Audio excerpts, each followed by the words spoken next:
எல்லாருக்கும் வணக்கம். முதல்ல எல்லாருக்கும் குடியரசு தின நல்வாழ்த்துக்கள். சுதர்ஷன் சொன்ன மாதிரி அப்படி ஒன்றும் பயங்கரமான ஒரு ப்ரெஸ் மீட்டோ அந்த மாதிரிலாம் ஒன்றும் இல்லை. எனக்கு இந்த கூலி ரிலீஸ்க்கு அப்புறம் உங்களை யாரையுமே சந்திக்கல. யூஸ்வலாக ஒரு படம் ரிலீஸ் ஆனதுக்கப்புறம் ஏதோ ஒரு தேங்க்ஸ் மீட்டோ சக்ஸஸ் மீட்டோ இல்லை ஏதோ ஒரு வகையில் சந்திச்சிருவேன். இந்த தடவை சந்திக்க முடியல. கிட்டத்தட்ட ஒரு 6 மாதம் ஆச்சுன்னு நினைக்கிறேன். அந்த நீலம் பண்பாட்டு மையம் போகும்போது அப்பவும் பேசணும்னு நினச்சேன். பட் ஆனால் கொஞ்சம் அவசரமாக போக வேண்டியிருந்ததால் அப்பவும் சரியாக பேச முடியல. ஸோ அடுத்த படத்துக்கு மூவ் ஆகிறதுக்குள்ள என் சைட்லேருந்து ஒரு 2-3 விஷயம் நிறைய இந்த சோஷியல் மீடியாவில் போயிட்டு இருந்தது. அதுக்கு நான் அட்ரஸ் பண்ணணும்னு நினச்சேன். ஸோ அதுக்காக தான். ஸோ முதல்ல கூலியிலேருந்தே ஆரம்பிச்சுதான் நினைக்கிறேன். முதல்ல மக்களுக்கு நன்றி. 35 நாள் கிட்ட கூலி தியேட்டரில் ஓடிச்சுன்னு நினைக்கிறேன். நான் வசூல் அதை பற்றி பேச விரும்பல.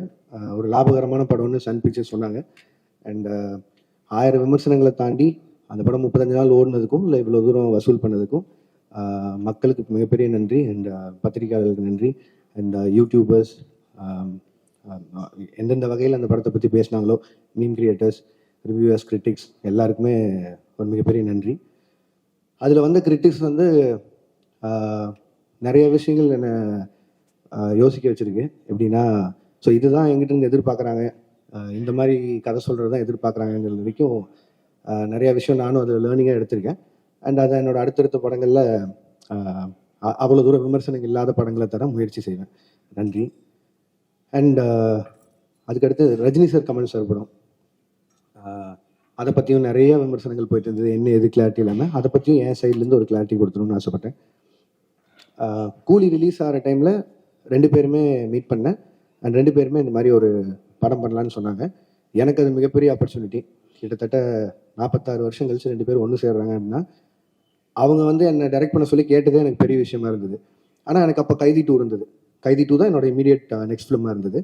பட் ஆனால் இந்த ஆப்பர்ச்சுனிட்டியை மிஸ் பண்ண முடியல. ஸோ அதனால் நான் ப்ரொடக்ஷன் சைடில் சொல்லிவிட்டு நான் இந்த படம் முடிச்சுட்டு வந்துடுறேங்க, ஏன்னா இது திருப்பி இப்படி ஒரு ஆப்பர்ச்சுனிட்டி கிடைக்காதுன்னு சொல்லிட்டு நான் வந்துட்டேன். ஒரு 1.5 மாதம் சின்சியராக எழுதினேன். முடிஞ்ச அளவுக்கு ட்ரை பண்ணேன் 2 பேரையும் வச்சு ஒரு படம் பண்ணுறதுக்கு. 1.5 மாதம் கழிச்சு நேரில் போய் மீட் பண்ணி 2 பேருக்கும் தனித்தனியாக நரேஷன் போச்சு. 2 பேரும் ஈக்குவலாக எக்ஸைட் ஆனாங்க கதை மேலே. பட் ஆனால் என்னென்னா, 2 பேரும் நிறைய ஆக்ஷன் ஃபிலிம்ஸ் கண்டினியூஸாக பண்ணிட்டு இருக்காங்க.